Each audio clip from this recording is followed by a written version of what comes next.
Victor Hugo, un écrivain, un siècle. L'œuvre de Victor Hugo est immense. Il a écrit des poèmes, des pièces de théâtre, des romans, des essais et s'est aussi occupé d'histoire, de politique et de problèmes sociaux. Il s'est notamment intéressé aux problèmes du travail des enfants, très répandu à son époque. Victor Hugo dénonce ce scandale et se bat pour le faire cesser.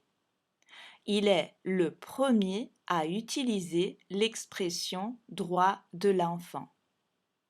Poète romantique, il révolutionne la poésie en composant des vers courts et légers. Quant au théâtre, il crée un nouveau style, le drame romantique, qui s'oppose aux règles du passé. Toute son œuvre est inspirée à l'idée que la liberté doit pénétrer partout. Ses romans les plus célèbres sont Notre-Dame de Paris et Les Misérables. À partir de ces romans, on a tiré des films, des comédies musicales, des dessins animés qui ont eu un succès énorme.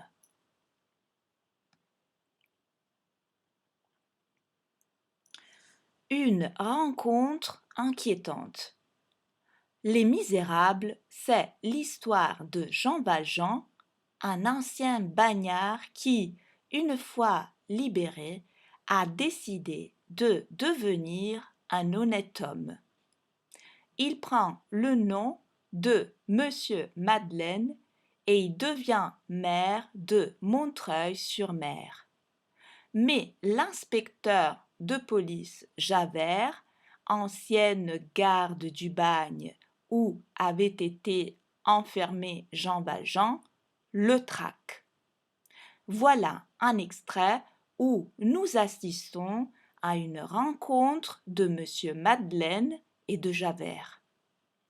Souvent, quand Monsieur Madeleine passait dans une rue, calme, affectueux, entouré des bénédictions de tous, il arrivait qu'un homme de haute taille, vêtu d'une redingote gris de fer, armé d'une grosse canne et coiffé d'un chapeau rabattu, se retournait brusquement derrière lui et le suivait des yeux.